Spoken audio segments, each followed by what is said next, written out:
upaya terakhir. Sampai 20 Oktober 2024 pun bisa saja gangguan itu akan terus ada. Ya, jadi ini kejahatan besar ya. Ada orang-orang yang memang sangat ketakutan. Ada raksasa, suami dari seorang petinggi partai raksasa. The damage has been done. Kejahatan yang dilakukan oleh istana sudah terjadi kan. Kejahatan ini sudah memberikan efek kepada Anies. Crime, kejahatan yang dilakukan istana itu sudah terjadi. Ya, ini nggak boleh diampuni. Satu hari harus disidang itu Muldoko itu. Kasus ini sudah boleh dimasukkan untuk upaya pemakjulan Jokowi. Menimpa Mas Anies begini ya karena mungkin beliau ditakdirkan oleh Allah Subhanahu wa taala, oleh Tuhan Yang Maha Esa bahwa 2024 beliau lah yang akan menjadi pemimpin negeri ini gitu. Mesti menjalani perjalanan yang berliku. Anies dikecilkan untuk dihancurkan. Anies ini pasti kecenderungannya itu menang. Fenomena Demokrat dan juga fenomena Surya Paloh, kekokohan dalam menjaga demokrasi, ya kekokohan dalam menentang kesewenang-wenangan Jokowi dan istana. Tegak lurusnya ke demokrasi dan konstitusi. Tidak tergantung pada sosok. Rakyat butuh change, butuh perubahan. Jokowi Ya. ini sudah ditinggalkan sekarang. Sebenarnya kita nggak takut lawan Jokowi sampai sekarang.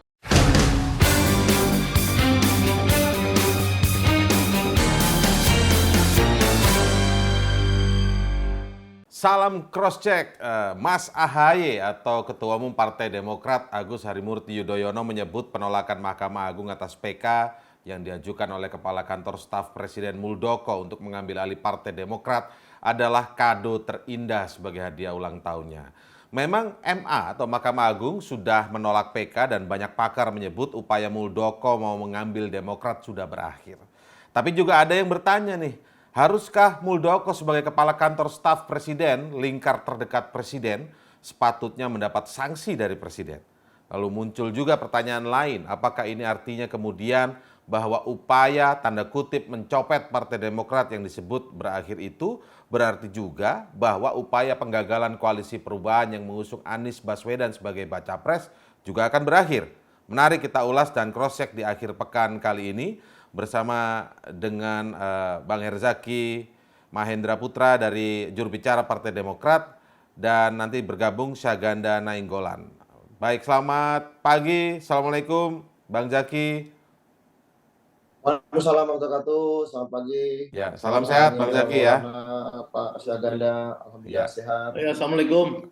Waalaikumsalam, baik. Terima kasih Pak Syaganda juga sudah bergabung.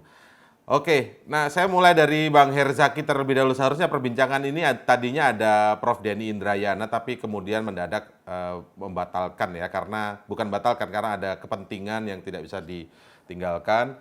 Bang Zaki, saya ingin sekarang bertanya nih, kemarin Mas AHY ya menyebut bahwa penolakan kasasi yang diajukan oleh Muldoko ini adalah kado terindah di ulang tahunnya yang ke-45 ya Bang Zaki ya? Ya, benar. Kemudian kalau kita mau bertanya, artinya upaya mengganggu dan mencoba mengambil alih Partai Demokrat ini secara pengertian Bang Herzaki berarti secara hukum juga sudah berakhir, tidak ada jalan lain. Atau gimana Bang Zaki? Ya, kalau kita bicara mengenai hukum ketatanegaraan, ya kita bicara mengenai apa yang berlaku saat ini, apalagi namanya PK. PK itu kan upaya terakhir. Betul. Itu namanya kan PK upaya hukum terakhir lah. Kalau masih ada lagi kan agak bingung juga kita kalau itu kan, itu satu hal gitu, ya kan. Tetapi begini Bang, namanya orang berupaya mengganggu, merebut, mengganggu, pasti apa saja akan dilakukan dengan berbagai macam cara.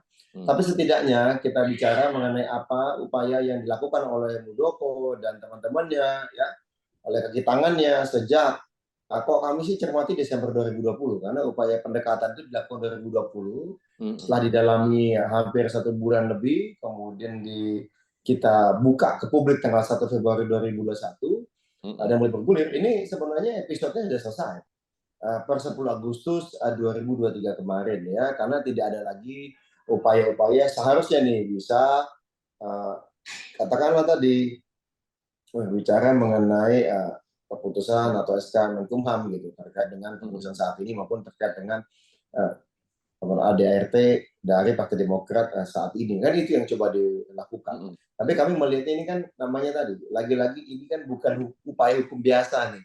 Ya. Ini kan ada tujuan-tujuan lain. Bagaimanapun kami menyadari posisi Demokrat sebagai partai yang di luar pemerintahan, ya, yang saat ini dan sebelum-sebelum ini sampai dengan sekarang yang sangat-sangat kritis terhadap pemerintahan, ya mungkin ada pihak-pihak yang merasa tidak nyaman dan terganggu. Mungkin ada pihak-pihak yang tidak terbiasa dengan demokrasi, pada saat ada yang berbeda pandangan, ada yang memberikan masukan, kritik, dianggap sebagai musuh gitu, bukan sebagai kawan dalam berdialektika atau dalam berdiskusi yang bisa memperkaya pemahaman ya dan pandangan kita terhadap suatu permasalahan. Tetapi dianggapnya adalah secara diametral ini musuh gitu. Nah ini yang kami lihat gitu ya. Jadi upaya-upaya seperti itu ada dan mungkin mereka dan ya kita tahu kok ada upaya misalnya mau 3 periode. Akan kita yang berteriak cukup kencang atau penundaan pemilu atau perpanjangan 2 tahun. Nah ini kan Demokrat. Lalu kita bicara mengenai Omnibus Law. Ya kami yang berbicara kencang satu-satunya waktu itu ya. Nah dan berbagai undang-undang lain termasuk undang-undang Minerba yang bagi kami ya, terlalu berpihak kepada oligarki tambang gitu. Nah ini yang banyak hal yang kami coba dalami dan kami lihat juga gitu, kami cermati sehingga bagi kami wajar kalau kemudian kok merasa kami ini dianggap maaf gitu, berupaya diredam. Diredam apa? Diredam tadi dengan cara coba dibegal ya dengan sangat memalukan. Menurut kami ini kasar ya. Ini permainan politik yang sangat kasar bagi kami. Bagaimana bisa-bisanya orang yang nggak pernah menjadi anggota partai kami, apalagi pengurus, ya kan?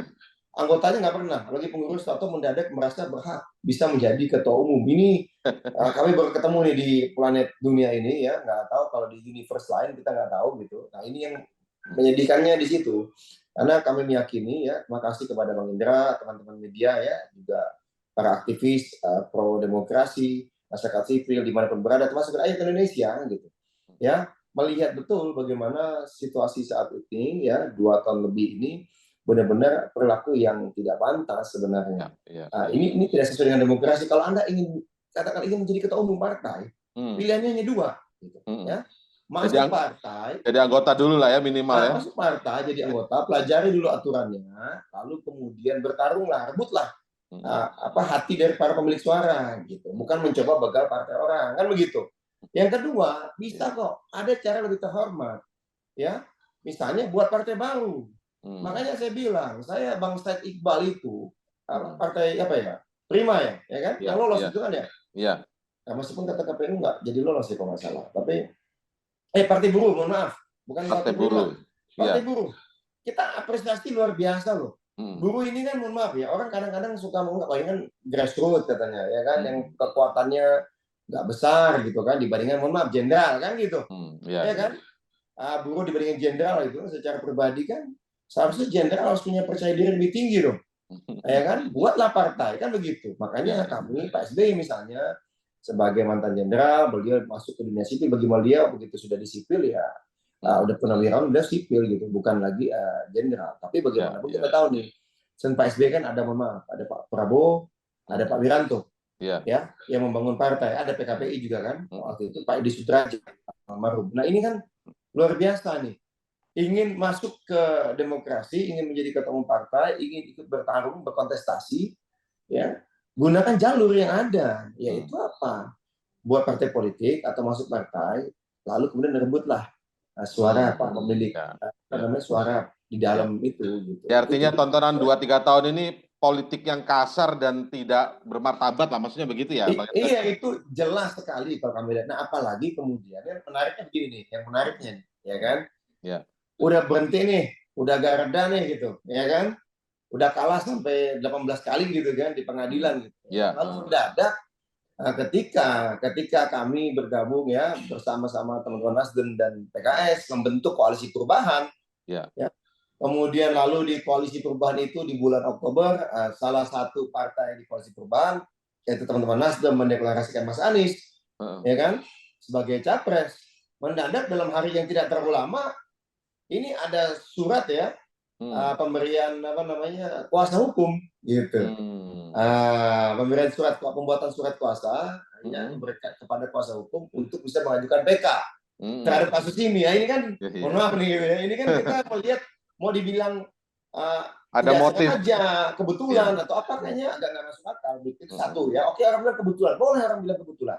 Tapi diingat ketika bulan Februari ya. Bukan Februari sebenarnya, tepatnya di bulan Maret ketika Mas Anies datang dan di situ kami ada rapat majelis tinggi partai di ADRT kami kan yang bisa memberikan mandat itu kan secara legal, secara resmi adalah majelis tinggi partai, ya kan? ada rapat di situ bersama Mas Anies, bersama Mas Ahy selaku ketua umum dan juga wakil ketua umum tinggi partai, itu menyerahkan mandat secara resmi. Oke. Mas Anies, Anda ini adalah ketua Partai Demokrat.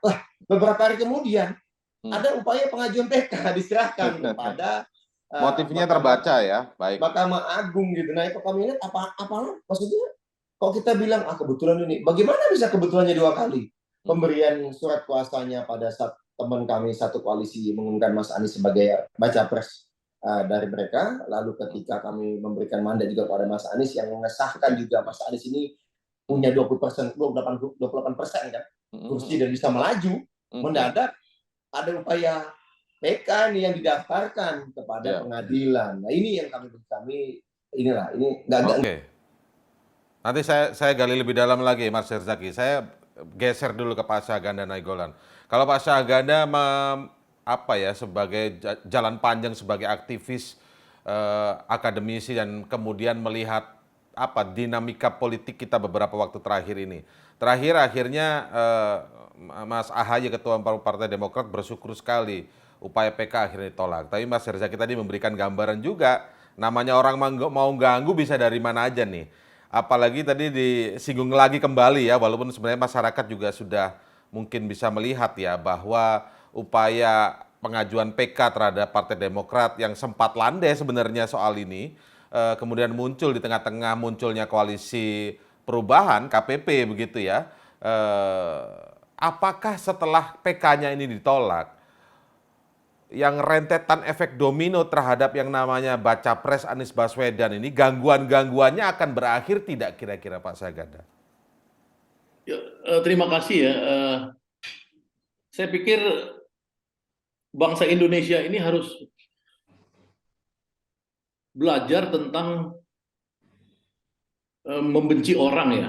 Jadi seperti kata Rocky itu ya, membenci itu penting. Karena gini, saya lihat kemarin Pak AHY bersyukur, tapi dia memberikan 2 catatan tentang dampaknya. Ya, itu yang disebut the damage has been done.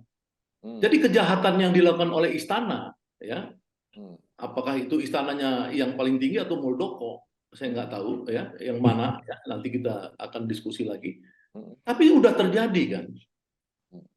Jadi kalau orang Indonesia ini susahnya kebiasaan kita injak kaki orang. Maaf lemas kakinya keinjak tadi. Malah udah diinjak. Terus orang nih, udah apa-apa Mas. Iya terima kasih.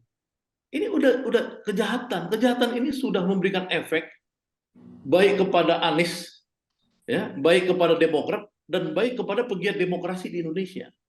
Bayangkan Demokrat, ya, yang harusnya sudah aman dan tenang dalam merancang pemilu, ya, khususnya pileg-pileg pencalonan dan lain-lain, dan kemudian bagaimana jejaring bupati, gubernur, wali kota mereka itu punya perencanaan-perencanaan, itu hancur kan sekian lama karena apa? Karena gerakan Muldoko ini.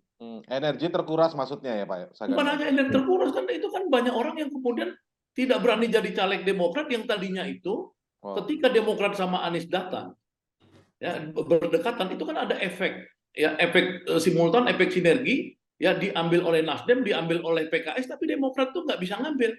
Karena orang-orang yang punya preferensi meninggalkan kelompok lain, ya, kelompok partai-partai lain, kelompok capres lain mau pindah ke Demokrat, dia takut Demokrat tidak punya tidak punya hak mencalonkan setelah diambil oleh Muldoko, atau bahkan kalau seandainya Mahkamah Agung belum memutuskan sampai sekarang, itu kan kita bingung siapa yang punya hak. Itu jadi debat kan, debat antara orang bilang nggak bisa itu mendaftarkan nantinya karena apa, karena itu masih proses di Mahkamah Agung misalnya seperti itu. Jadi the damage has been done, ya, crime, kejahatan yang dilakukan istana itu sudah terjadi, ya, ini nggak boleh diampunin. Ini harus jadi catatan demokrasi, satu hari harus disidang itu Muldoko itu sebagai penjahat demokrasi, atas demokrasi. Saya nggak tahu model sidangnya ya.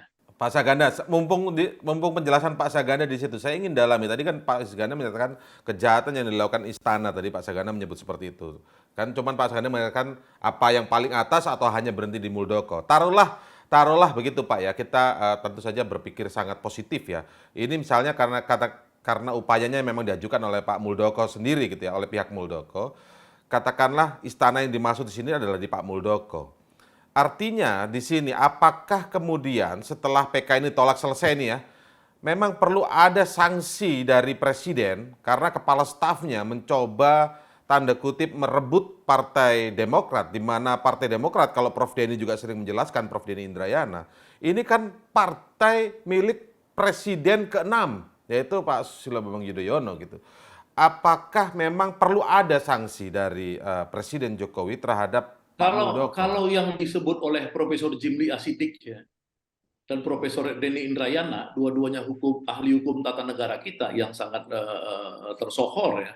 Mereka bahkan mengatakan dengan kasus Muldoko di sini aja, di kasus Demokrat ini, Pak Muldoko itu sudah boleh kasus ini sudah boleh dimasukkan untuk upaya pemakjulan Jokowi. Itu dua ahli hukum tata negara loh. Ya, karena apa? Karena presiden itu terlibat dalam paling sedikit adalah pembiaran menterinya atau setara dengan menterinya melakukan pembegalan partai politik yang sah.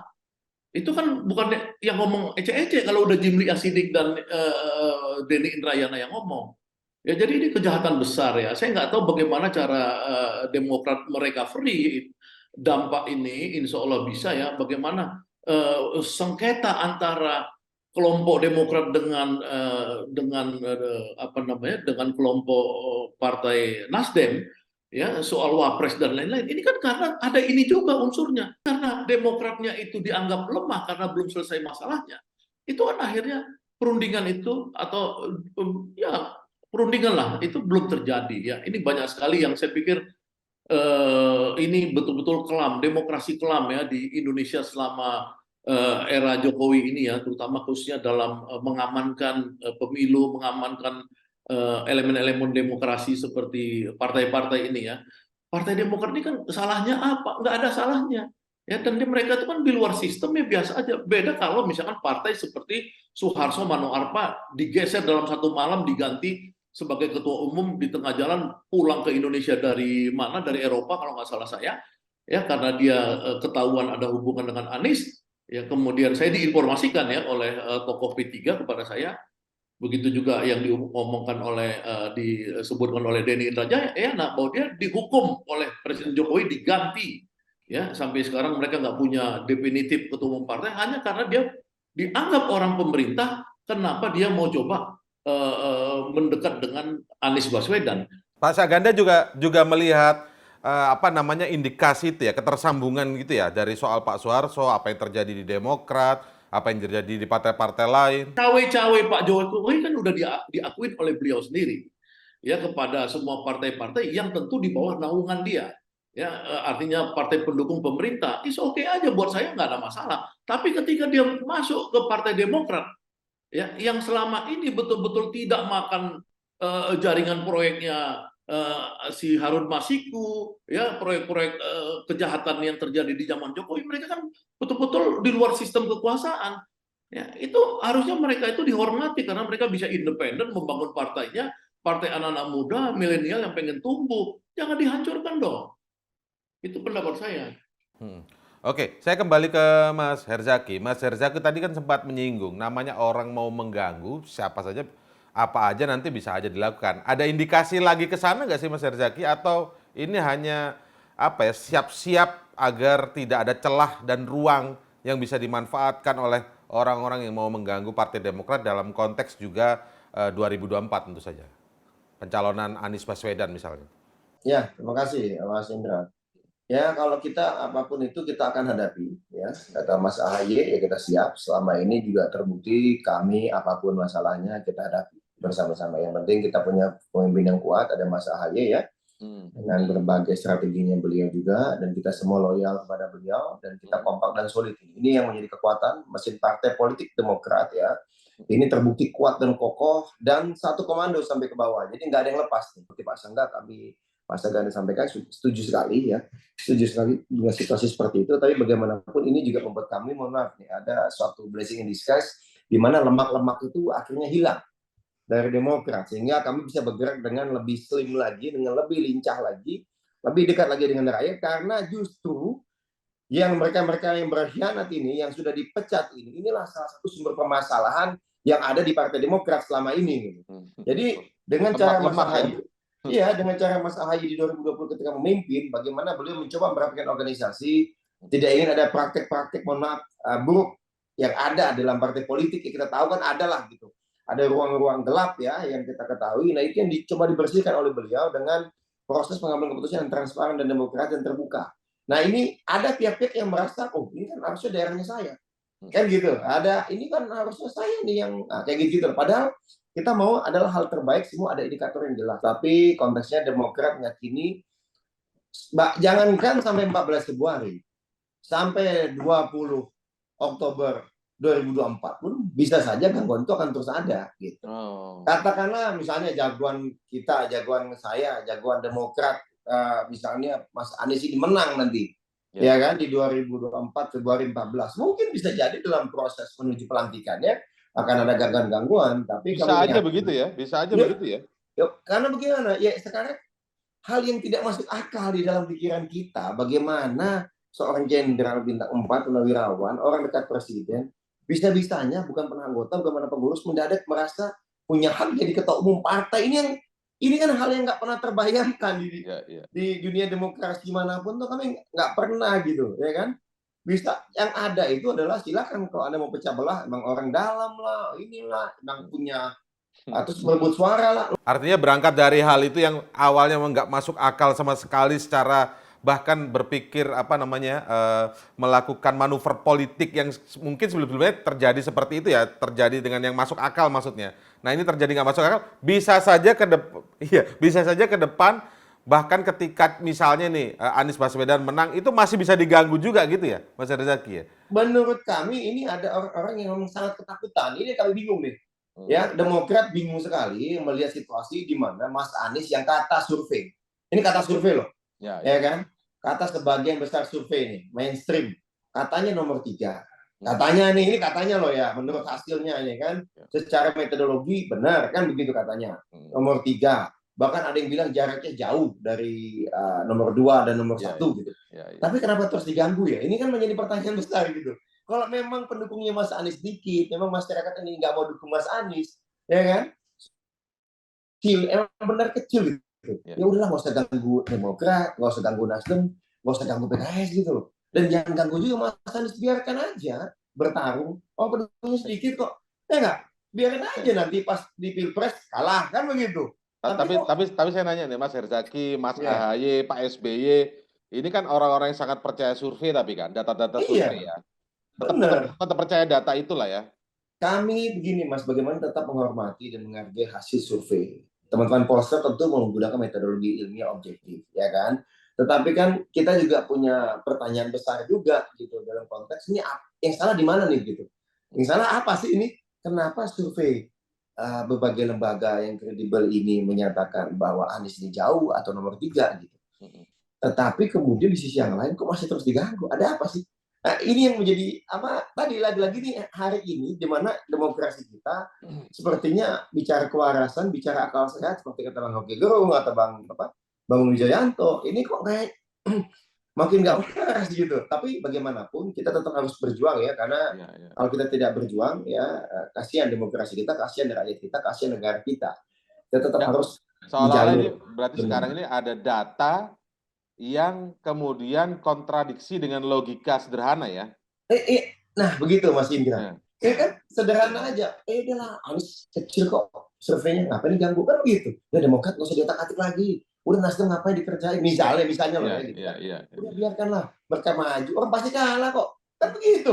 Kira-kira nih kalau ngelihat harusnya kalau mau saling ganggu yang beda tipis itu ya. Nah itu gitu loh, harusnya yang saling ganggu, saling dikerjain. Nah, tapi ini kenyataannya kok. Nah inilah membuat kami ya, meskipun memang Mas, kalau kami nih, oke satu survei bagaimanapun dari dulu kita percaya dengan survei dan metodologi.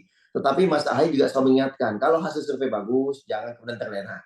Tapi kalau hasilnya kurang bagus, jangan juga kemudian kecil hati, ya. Jangan juga kecil hati karena bagaimanapun ya ini anggaplah sebagai suatu pengingat. Nah, ini sebagai suatu pengingat. Jadi lagi-lagi itu kan potret saat ini. Dan kami ternyata mencermati ada juga survei-survei yang datang ke kami ya, yang kami lihat ya, menyampaikan ternyata bedanya nggak jauh kok, beda-beda tipis sebenarnya. Ya. Berbeda tipis. Malah ada informasi-informasi yang kami saat ini belum pegang ya, informasi katanya malah ini Mas Anies posisinya bisa nomor 2 dan nomor 3, kayak gitu loh. Oh. Atau kenapa Mas Anies kemudian surveinya bisa turun sampai nomor 3 saat ini? Ya karena sejak beliau dideklarasikan, ketahuan bakal berlayar, ya Iya. partai mendukung, itu ada upaya yang luar biasa secara sistematis, terstruktur dan masif untuk berusaha mengobok-obok hasil surveinya beliau dan berhasil gitu loh. Nah, katanya begitu. Nah, ini yang kita nggak tahu nih yang mana yang benar, tapi bagaimanapun tetap bagaimanapun Mas Indra, komitmen kami Demokrat bersama teman-teman Koalisi Perubahan dan Mas Anies Baswedan ya, kita harus jalan tegak. Kalau ada yang bilang tegak lurus gitu ya, kami tegak lurusnya ke demokrasi dan konstitusi. Nah, ini kalau Pak SBY, Mas AHY, kita tegak lurusnya ke demokrasi dan konstitusi Indonesia. Jadi bukan tren tegak lurus ke nama orang gitu, enggak ya? Enggak. Pak SBY juga ada value-nya, Mas AHY juga value, cuma ikut nih, value manifesto politik Demokrat kayak apa, nilainya seperti apa, nilainya yang dianut oleh kami, ya, ada doktrinnya juga di dalam itu, dan tidak tergantung pada sosok. Ya, dan Mas AHY, Ketua Umum saat ini meyakini itu semua, dan kami, kader-kadernya juga meyakini itu semua.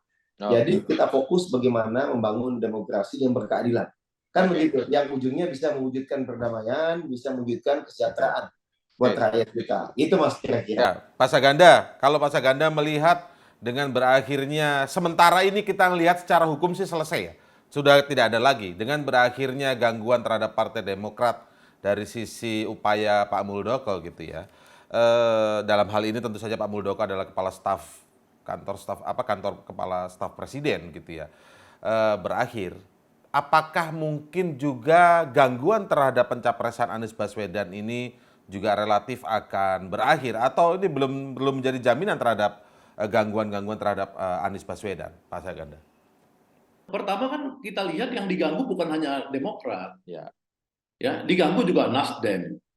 Berkali-kali Nasdem itu kan dikucilkan. Dalam kasus Joni Plate itu kan ada diskriminasi karena Joni Plate ini kan sebenarnya di belakang dia itu kan ada raksasa, suami dari seorang petinggi partai raksasa, yang dibiarkan begitu saja, udah diungkap oleh sebuah investigasi majalah ternama di Indonesia. Jadi apakah ini berakhir atau tidak, kita belum tahu. Masih ada satu lagi, Anies Baswedan, yang rencana mau ditersangkakan oleh KPK.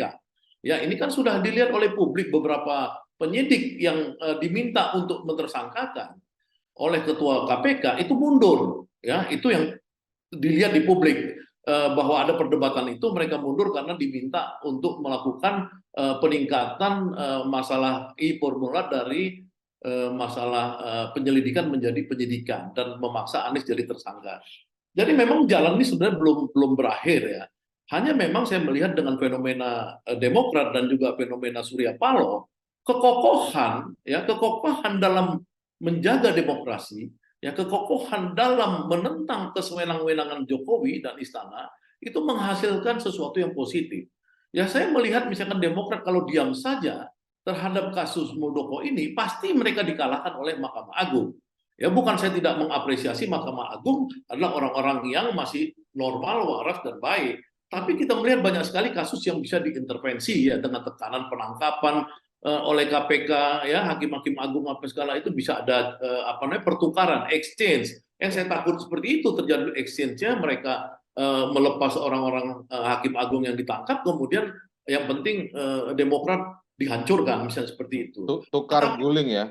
Tukar guling. Tapi kan kita lihat ketika Demokrat melakukan show of force, mereka membuat apel siaga di markas Demokrat di proklamasi yang saya sendiri diundang untuk pidato di sana, ya, dan teman-teman buruh, Jumhur Hidayat, tokoh-tokoh buruh ada 20 orang juga diundang pidato di depan masa Partai Demokrat di proklamasi di kantor DPP waktu itu. Saya melihat Demokrat ini bergelora, Demokrat ini betul-betul berani menjaga hak miliknya, property right. Ini istilah property right mereka. Jangan sampai mereka punya partai dicuri.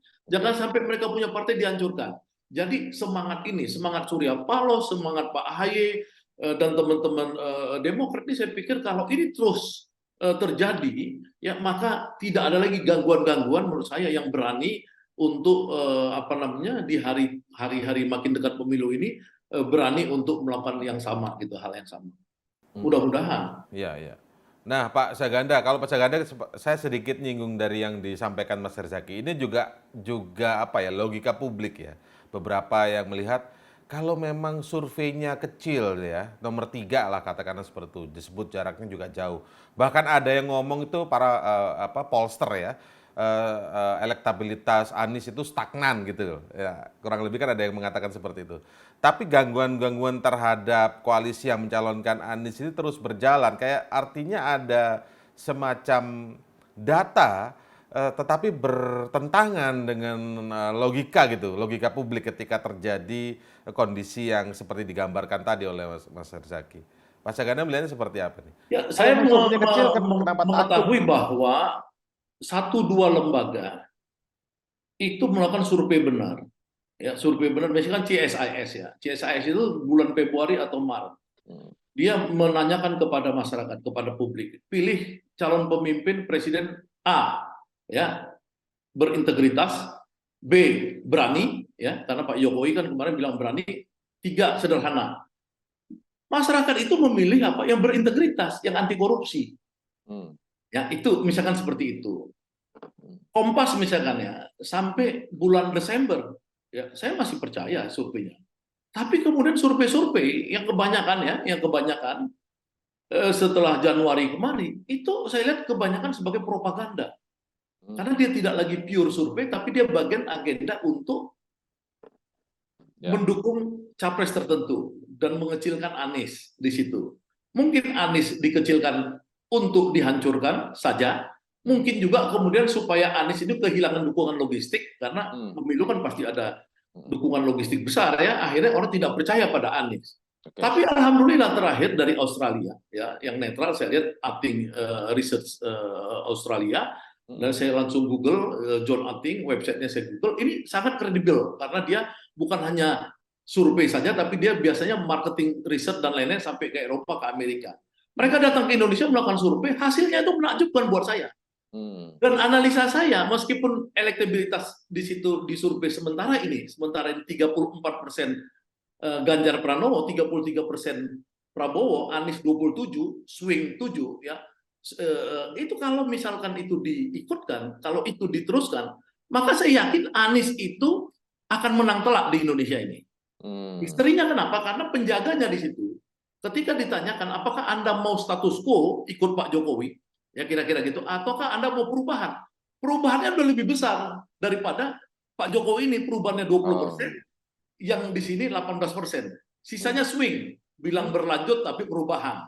Ya. Nah, kalau dalam teori sebenarnya yang swing ini akan kebelah nantinya. Dia akan ikut kiri yang kokoh, status quo tetap seperti Pak Jokowi, lanjutkan.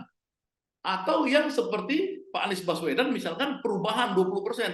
Ini akan swingnya lebih banyak ke 20%. Dan Anies ini pasti kecenderungannya itu menang. Sehingga apa? Sehingga memang menurut saya survei yang benar itu pasti sampai sekarang Anies itu di atas mereka, di atas Ganjar dan Prabowo. Oke, baik. Saya juga tertarik ini ketika membahas soal upaya penjagalan Partai Demokrat itu adalah niatnya juga untuk menjegal baca presnya Anies Baswedan dan koalisinya supaya tidak terbentuk begitu ya. Dan kemudian yang publik lihat yang lainnya nih secara awam mungkin perlu dapat data juga dari Mas Herzaki ya sebagai info A1-nya mungkin. Benar nggak sih ada juga upaya gangguan terhadap orang-orang yang masuk bursa calon wakil presidennya Mas Anies? Betul nggak itu Mas Herzaki? Kalau saya yang bisa jawab itu tentu antara Mas Anies dan calonnya gitu kan begitu. Karena kalau saya kan saya nggak tahu nih calonnya siapa saja. Jadi saya mohon maaf ini sesuai apa adanya gitu. Kan? Kalau yang mendaftar mungkin ada, setahu saya gitu kan. Tapi kalau yang dibicarakan di tim 8 kan sangat terbatas ya. Betul. Sangat terbatas, selected ya kan, nggak banyak gitu dan namanya juga tidak disampaikan ke publik. Yang tahu hanya tim 8, baca pres dan ketua umum partai gitu. Nah, jadi saya belum bisa komentar tuh Mas. Tetapi kalau misalnya dengar-dengar katanya kan gitu kan saya dengar doang tuh. Iya. Habis ketemu Mas Anies diganti atau habis ketemu Mas Anies diancam apa kan begitu ada tuh katanya. Tapi kan saya nggak tahu nih karena saya nggak bisa Apalagi kalau udah kaitannya dengan nasib partai lain, Mas. Saya mohon Ya, maaf sekali, saya betul, belum bisa komen ini.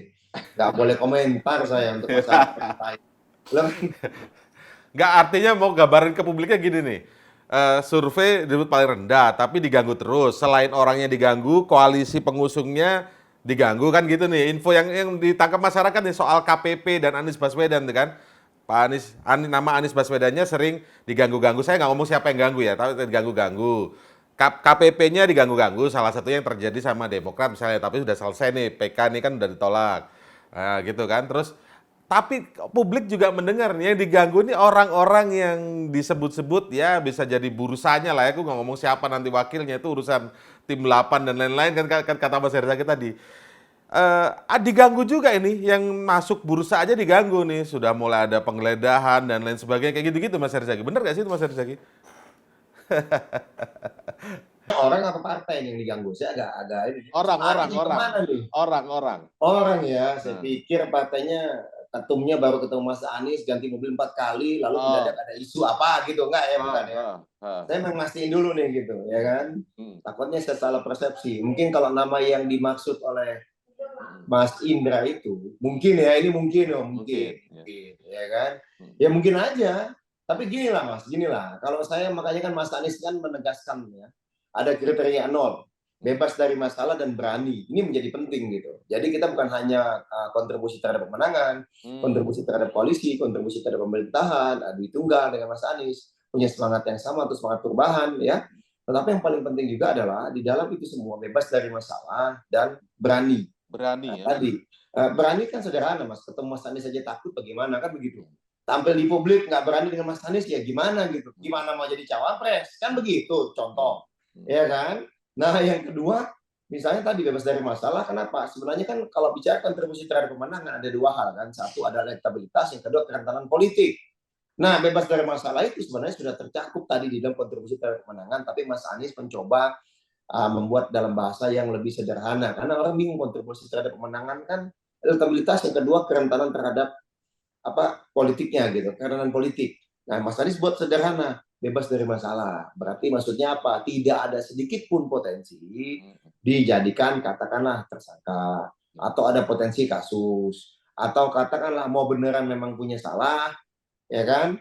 Kok mendadak baru sekarang diangkat, ada apa? Kan begitu. Atau misalnya memang tidak salah mungkin, nggak tahu juga saya. Tapi dicari-cari itu dibuat framing, kan begitu, ditakut-takuti. Ini secara administrasi bisa nih mengarah. Misalnya Mas, ini kalau versinya Mas Indra ini kalau yang saya tangkap nih tadi nih, ya kan? Jadi orangnya ya udahlah, saya nggak berani kan begitu misalnya kan begitu. Kalau saya melihatnya begini Mas, kita publik melihat dengan mata kepala telanjang kok, mata telanjang ini situasi gangguan ini. Udahlah kita janganlah kemudian mengabaikan atau bilang enggak lah kata siapa, buktinya Mas Anies masih bisa kemana-mana. Iya. Tapi izin diganggu, mendadak izin dikasih, lalu izin bisa sehari 2 hari sebelumnya jadi batal kan begitu untuk acara atau lokasi acara. Ini kan ini udah bukti nyata lah. Kita mau bicara apa sih gitu? Mendadak katanya mau ada renovasi, kita tunggu-tunggu kenapa waktu izin 2 minggu sebelumnya nggak ada info mau renovasi? Atau 2-3 hari sebelumnya tahu katanya mau renovasi. Nah ini kan mohon maaf. Emang saya ingin tahu sekali gitu ya, APBD itu ya kan, anggaran pemerintah belanja daerah itu bukannya direncanakan setahunan ya? Ya enggak? Mau ada perbaikan kan ketahuan kan kapan, mau apa. Kayak renovasi rumah jadinya dadakan. Nah iya kok mendadak tahu-tahu kok nggak bisa nih ini mau direnovasi loh. Kenapa 2 minggu sebelumnya pas mengajukan izin nggak ada informasi mau renovasi? Nah ini maksud saya hal kayaknya sederhana, tetapi memang sengaja dibuat tidak nyaman. Tapi Mas, kalau saya melihatnya begini, ini kok Pak SBY ini menyatakan kepada kami, ya kalau kita nama tantangannya luar biasa, ya ini berarti memang mau jadi orang besar, kan gitu, ya kan? Atau kalau kemarin saya mengutip apa yang disampaikan Mas Anies Baswedan, pandangan beliau kepada Mas AHY terkait dengan filosofi berlian, ya kan? Bedanya berlian dan batu bara nih Mas. Ini saya kutip ya pendapat ya Mas Anies nih mengenai Mas AHY ya. Itu bahan dasarnya sama Mas, bahan dasarnya sama persis. Tetapi yang membedakannya adalah bahwa kalau batu bara ini nggak pernah kena tempaan panas, ya kan?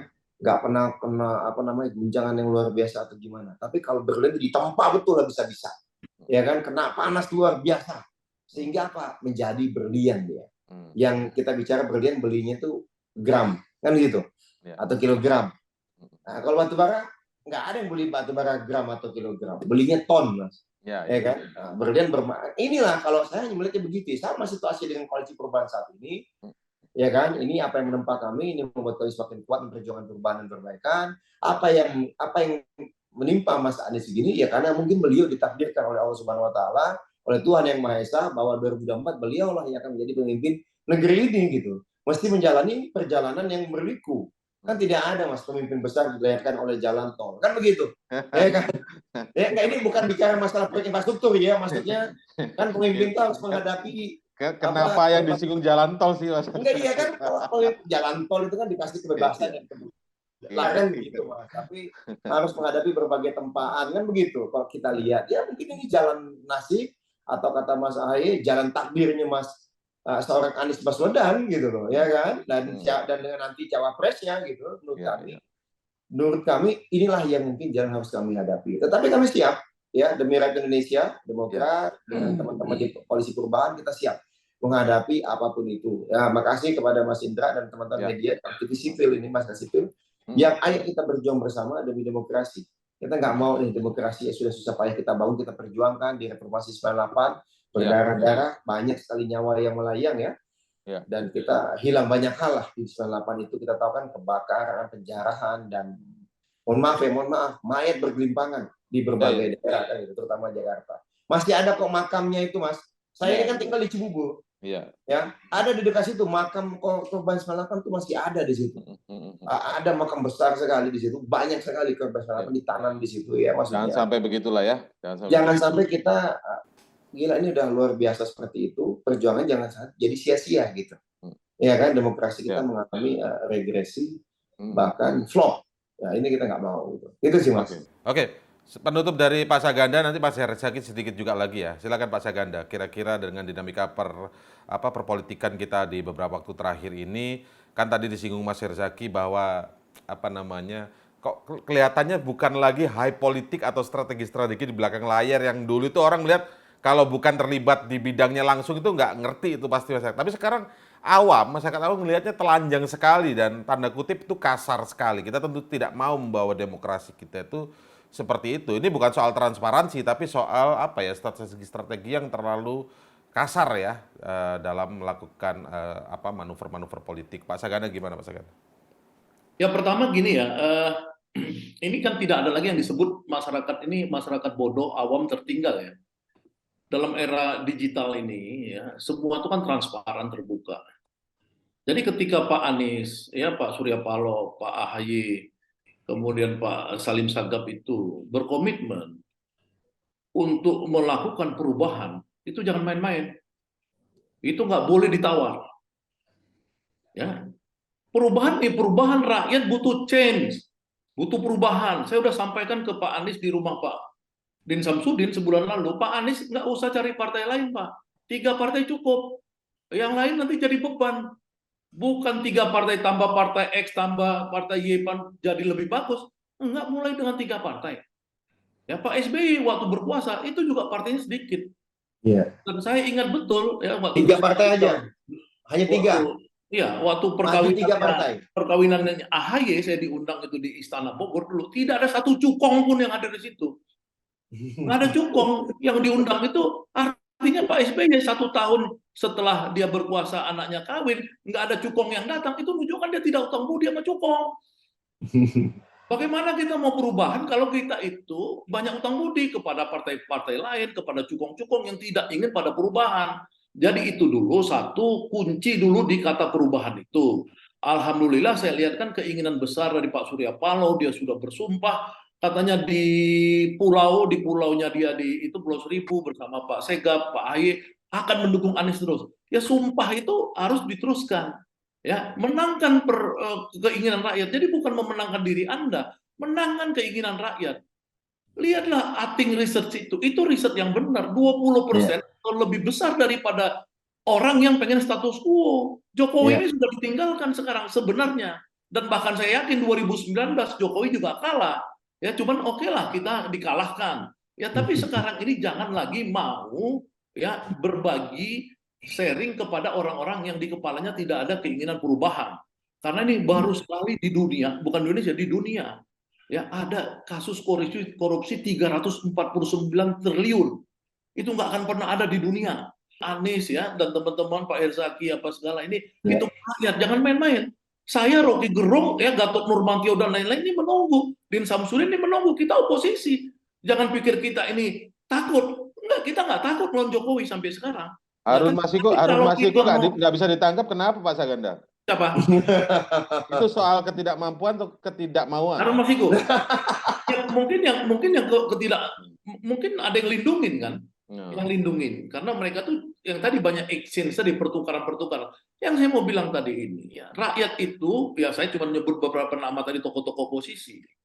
Kalau Anies tidak dimenangkan atau kalau Anies diganggu sehingga tidak menang, ya itu rakyat ini marah dan kami menunggu. Jangan dipikir kalau Anies ini dan partai-partainya ya seperti Surya Paloh ketika dia komitmen pada perubahan itu kami merasa hati kami itu bersama Surya Paloh ya hati kami bersama AHY, hati kami PKS dan teman-teman Gatot apa segala, kami merindu pada perubahan. Jadi tolonglah teman-teman yang ada di parpol perubahan, Pak Surya Paloh sekali lagi ya Anda ini adalah politisi yang paling senior dalam koalisi itu, Pak SBY ya kemudian lain-lain tuh tolong ini ditata semangat ini. Baik, Mas Herzaki, silakan Mas Herzaki. Penutup sedikit, Mas Herzaki. Ya, terima kasih. Harapan kami tentu ya dari Partai Demokrat ya, bagaimana kita semua bisa sama-sama menjaga demokrasi di negeri ini gitu. Bagaimana kita juga bisa menjaga bagaimana akar hukum ya, penegakan hukum dan keadilan di negeri ini bisa berjalan dengan baik. Kami mengapresiasi teman-teman kami mengapresiasi ya para hakim agung di MA yang telah memutus kasus PK Muldoko dengan menolak ya karena seperti disampaikan oleh Prof Mahfud kan hanya hakim mabok aja katanya yang menerima gitu. Ya. Karena secara hukum tidak ada, tetapi bagi kami bagaimanapun hakim agung ini kan memiliki kekuasaan kan begitu. Tetapi di luar kekuasaan mereka juga memiliki kebijakan ya kan, kebijakan dan kebajikan yang tentunya kali ini kita lihat bagaimana beliau-beliau ini lebih memilih ya mungkin ya kami melihatnya ya bisa jadi ada tekanan, ada gangguan juga kepada mereka untuk memutus yang tidak sesuai dengan hukum atau kebenaran dan keadilan, tapi mereka tetap tegak lurus di garis kebenaran tadi. Nah ini yang kami mengapresiasi, kami juga berharap terus teman-teman masyarakat yang pro perubahan ya kita berjuang bersama beriring sejalan. Insya Allah Demokrat akan terus konsisten memperjuangkan perubahan dan perbaikan untuk Indonesia yang lebih baik bersama Baca Pres Anies Baswedan. Oke, baik, terima kasih Bang Herzaki, Pak Saganda telah bergabung bersama kami di akhir pekan kali ini, ngobrol-ngobrol yang luar biasa nih, saya kira banyak sekali manfaatnya bagi yang menyaksikan. Terima kasih Mas Herzaki, Pak Saganda. Assalamualaikum Terima kasih Bang warahmatullahi Indra, wabarakatuh. terima kasih Pak Saganda, Assalamualaikum warahmatullahi wabarakatuh. Selamat siang, terima kasih.